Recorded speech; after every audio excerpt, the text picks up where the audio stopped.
আসসালামু আলাইকুম বন্ধুরা, যেই কথা সেই কাজ।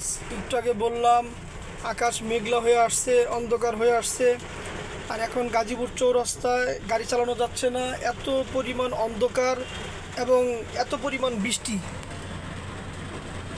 দেখতেই পাচ্ছেন যে প্রচুর বৃষ্টি হচ্ছে গাজীপুরে। আমি অবশ্য গাড়িটা সাইড করে বসে গেছি, কেননা গাড়ি চালাতে পারতেছি না, এত পরিমাণ অন্ধকার। প্রচুর মানুষ সাইড সুট দিয়ে দাঁড়িয়ে আছে।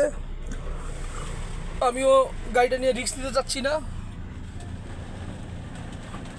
এই যে গাজীপুর পরিবহন,